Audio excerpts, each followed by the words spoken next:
2013 மே 17 இயக்கம் இந்த மீத்தேன் திட்டம் என்ற இந்த நாசகர திட்டம் காவிரி டெல்டாவில் வர இருப்பதை பற்றியான முதல் கட்டுரை வெளியிட்டது. அதற்கு பின்பு இதை பற்றியான விரிவான ஒரு ஆவணப்படத்தை நாங்கள் வெளியிட்டு தமிழகம் முழுவதும் இதை திரையிட்டு இதனுடைய பின்னணியை குறித்தான ஒரு விளக்கத்தை சொல்லியிருந்தோம். நாங்கள் நீண்ட நெடிய நாட்களாக சொல்வது ஒன்றுதான், இந்த திட்டம் ஒருபொழுதும் கைவிடப்பட போவதில்லை. ஏனென்றால் இங்கே வடக்கே பாகூரிலிருந்து தெற்கே ராமநாதபுரம் வரை விரிந்து நிற்கக்கூடிய இந்த நிலப்பரப்பில் அவர்கள் தொடர்ச்சியாக மீத்தேன் எடுப்பது, நிலக்கரி எடுப்பது, பெட்ரோலியம் எடுப்பது, இந்த மூன்றுக்கும் இடைப்பட்ட பிற எரிபொருள்களை எடுப்பது என்று இவை அனைத்தையும் அவர்கள் திட்டமிட்டிருக்கிறார்கள். இதை அவர் ஒருபொழுதும் விட்டுக் கொடுக்கப் போவதில்லை. மிகப்பெரிய அளவிற்கான ஒரு லாபத்தை கொடுக்கக்கூடிய இந்த திட்டத்தின் மூலமாக இந்த காவிரி டெல்டாவையும் அதற்கு கீழே இருக்கக்கூடிய இந்த ராமநாதபுரம் வழியில் இருக்கக்கூடிய பகுதிகளையும் அவர்கள் முற்றிலுமாக சுரங்கம் அமைப்பதும், அது மட்டுமல்லாமல் அங்கே எண்ணெய் துறப்பு பணிகளை மேற்கொள்வதும், மீத்தேன் எரிவாயு எடுக்கக்கூடிய ஷேல் கேஸ் போன்ற வழிமுறைகளை கொண்டு வருவதுமான திட்டம் அவர்களுக்கு இருக்கிறது. இது நெய்வேலி ஜெயங்கொண்டம் இடத்திலே எடுக்கப்பட்ட நிலக்கரி அளவிற்கு அதைவிட கிட்டத்தட்ட 4 மடங்கு அதிகமான ஒரு நிலக்கரி படிமம் என்பது மன்னார்குடிக்கு கீழே இருப்பதை இவர்கள் கண்டறிந்திருக்கிறார்கள். அதே போல இந்த பெட்ரோலிய கிணறுகள் என்பதை இந்த பகுதியிலே தொடர்ச்சியாக 20 ஆண்டுகளுக்கு மேலாக எடுத்து வருகிறார்கள். ஆகவே ஒரு மிகப்பெரிய அளவிற்கான ஒரு பொருளாதார சூழ்நிலை செய்ய வேண்டும் என்கிற திட்டம் இந்திய அரசுக்கு இருக்கிறது. இதை காங்கிரசும் பாரதிய ஜனதா கட்சியும் இவர்கள் இருவர் யார் ஆட்சிக்கு வந்தாலும் இந்த திட்டத்தை நடைமுறைப்படுத்துவது புரியாது இருப்பார்கள். கடந்த வருடம் பாரதிய ஜனதா கட்சியினுடைய அந்த பட்ஜெட் கூட்டத்தொடரிலே சமர்ப்பிக்கப்பட்ட அறிக்கையிலே இந்த ஹைட்ரோ கார்பன்கள் அல்லது ஷேல் கேஸ் எடுக்கக்கூடிய முறை அல்லது மீத்தேன் எடுக்கக்கூடிய முறை, இந்த முறையின் மூலமாக தங்களுடைய உற்பத்தி திறனை கூட்டுவதை பற்றியான ஒரு அறிக்கையை இவர்கள் அப்பொழுது தயாரித்திருந்தார்கள். அது பகிரங்கமாக அவர்கள் பட்ஜெட்டிலே வெளியிடவும் செய்திருந்தார்கள். இப்படிப்பட்ட இடத்திலே அவர்கள் இப்பொழுது நெடுவாசல், காரைக்கால், மன்னார்குடி போன்ற இடத்திலே இவர்கள் இதற்கான பணி துவக்க ஆரம்பிப்பதற்கான செய்திகள் வந்திருக்கின்றன. இது குறித்த ஆரம்பகட்ட செய்தி என்பது கடந்த ஏப்ரல் மாதத்திலே இந்திய அரசினால் வெளியிடப்பட்டது. அதை நடைமுறைப்படுத்துவதற்கு இந்தியாவோட ONGC நிறுவனம் வருகிறது.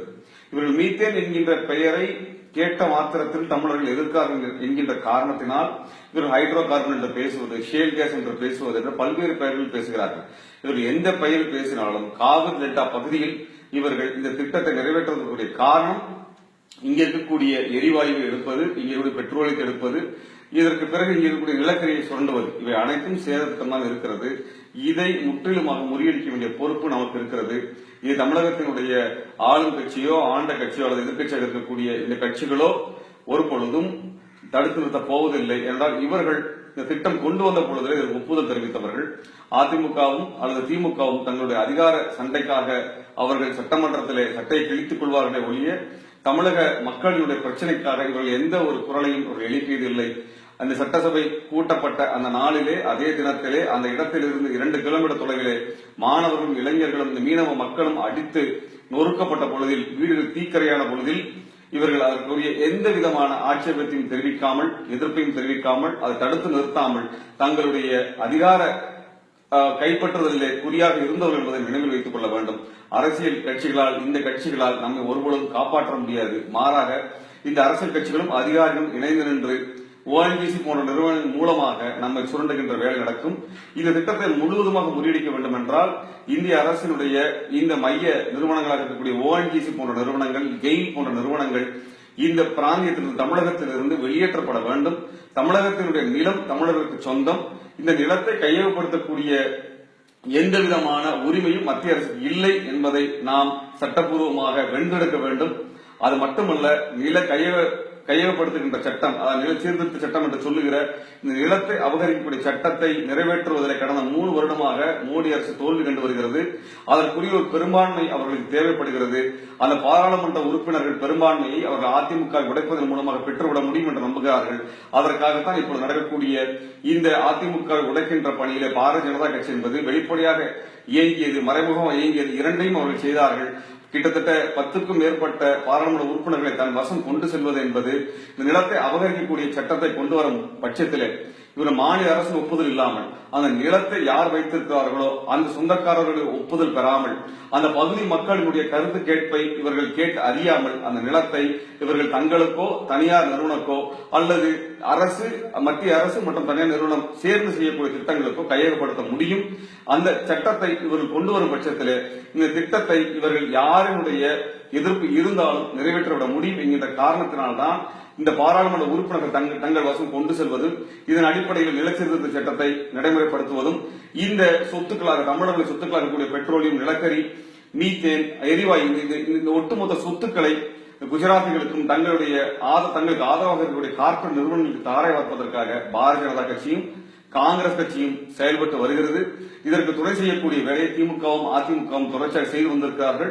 இனிமேலும் செய்வார்கள் என்பதை நாம் உறுதியோடு எதிர்பார்க்க முடியும். இவர்களை ஒருவரும் நம்ப இயலாது. இவர்கள் அவர்களுக்கான ஒரு தரகு வேலையை செய்யக்கூடியவர்களாகத்தான் இப்போது எதிர்காலம் இருந்திருக்கிறார்கள். ஆகவே தமிழர்களே, இதற்கு எதிரான போராட்டத்தை நாம் வலிமையுடன் நடத்த வேண்டும். இந்த போராட்டம் என்பது பண்பாட்டு உரிமையில ஜல்லிக்கட்டுக்கு போராடியதை போல இப்பொழுது வாழ்வு உரிமைக்கான ஒரு போராட்டத்தை தீவிரப்படுத்த வேண்டிய கட்டாயம் இருக்கிறது. இது நெடுவாசலோ காரைக்காலோ அல்ல மன்னார்குடியில வரக்கூடிய திட்டத்தை தடுப்பதற்காக மட்டுமில்லை, ஒட்டுமொத்தமாக தமிழ்நாட்டில் இருக்கக்கூடிய சூழலியல் சீர்கேடுகளை கொண்டு வரக்கூடிய திட்டங்களை தடுத்து நிறுத்துவதற்கான போராட்டமாக இருக்க வேண்டும். ஆகவே இன்று நெடுவாசல் வரலாம், நாளை மன்னார்குடி பக்கத்தில் கூடிய வேறு ஏதேனும் ஒரு ஊரிலே அவர்கள் இந்த திட்டத்தை துவக்கலாம், அல்லது பாகூரில் துவக்கலாம், அல்லது மயிலாடுதுறையில் துவக்கலாம். எது துவக்குவதாக இருந்தாலும் அந்த வேறு வேறு பெயர்கள் வருவார்களே ஒழிய இந்த திட்டத்தை கைவிடப் போவதில்லை. ஆகவே நாமும் போராட்டத்தை கைவிடக்கூடாது. இதற்குரிய போராட்டத்தை துவக்க வேண்டும். வருகின்ற 25ஆம் தேதி பிப்ரவரி மாதம் 2017 நாங்கள் சென்னையில் இந்த போராட்டத்தை துவக்குகிறோம். இந்த போராட்டம், இதற்குரிய போராட்டம் முடியும் வரை இந்த போராட்டம் தொடர்ச்சியாக முன்னெடுக்கப்படும். மே 17 இயக்கம் இப்பொழுதல்ல, 2013 மீத்தேனை பற்றி அம்பலப்படுத்துகின்ற பணி செய்து வருகின்றோம். அதற்குரிய ஒரு போராட்டத்தை தொடர்ச்சியாக நாங்கள் நடத்தி வருகின்றோம். இந்த போராட்டத்தை நாங்கள் மேலும் தீவிரப்படுத்துவோம். நாங்கள் ஒருபொழுதும் சமரசம் செய்து கொள்ளப் போவதில்லை. இந்த கட்சிகளை நாங்கள் அம்பலப்படுத்துவதும், இந்த கார்ப்பரேட் கம்பெனிகளை தடுத்து நிறுத்துவதும், ஓஎன்ஜிசியை வெளியேற்றுவதுமான வேலை திட்டத்திலே கைகோர்க்க வாருங்கள் என்று நாங்கள் அறைகூவல் விடுக்கின்றோம். இந்த தமிழகத்திலே இப்பொழுது இருக்கக்கூடிய இந்த அரசியல் சூழலிலே அந்த அரசியல் கட்சிகள் நடத்துகின்ற நாடகத்திலோ அல்லது அவருக்கு துணையாக இந்த பெரிய பாரதிய ஜனதா கட்சிக்கோ அல்லது இதர கட்சிகளுக்கு ஆதரவு என்று பேசக்கூடிய இந்த நடிகைகளினுடைய இந்த பித்தலாட்டங்களுக்கு இடையிலே அவர்களுக்கு செவி கொடுக்காமல் நாம் தமிழர்களாக தமிழர்களுடைய வாழ்வுரிமை பாதுகாப்பதற்காக இந்த நாசகார திட்டங்களை எதிர்த்து போராடுவதற்காக ஒன்றிணைய வேண்டும் என்ற இந்த கோரிக்கையை மேற்பதினளிப்பதன் சார்பாக உங்கள் முன் உரிமையுடன் நாங்கள் வைக்கின்றோம். நாம் ஒன்று சேர்வோம், நாம் வெல்வோம், தமிழகத்தை காப்போம். இந்த மீத்தேன் திட்டத்தை பற்றி விரிவான ஒரு ஆவணப்படத்தை மேற்பதினளிக்கும் தயாரித்திருக்கிறது. 2014 தமிழகம் திரையிடுகின்றோம். இந்த ஆவணப்படத்தை நீங்கள் உங்கள் ஊரிலோ, உங்கள் நண்பர் வட்டத்திலோ, உங்கள் உறவினரிடத்திலோ திரையிட வேண்டும் என்று கேட்கின்றோம். இதற்குரிய இந்த ஆவணப்படத்தை வேண்டுகின்ற தோழர்கள் எங்களை தொடர்பு கொள்ள வேண்டும். அதே போல இந்த திட்டத்தை பற்றியான விரிவான ஆய்வுகள் அடங்கிய ஒரு புத்தகத்தை, ஆய்வு புத்தகத்தை மேற்பதினாளர் இயக்கம் வெளிக்கொண்டு வந்திருக்கிறது. இந்த புத்தகத்தை வேண்டுபவர்கள் தயவு செய்து எங்களுடைய தொலைபேசி எண்ணுக்கு தொடர்பு கொள்ளுமாறு கேட்டுக்கொள்கின்றோம். இது இரண்டும் உங்களுக்கு ஒரு அறிவாயுதமாக இந்த போராட்ட களத்தில் பயன்படும் என்பதை சமயத்தில் தெரிவித்துக் கொள்ள விரும்புகிறோம்.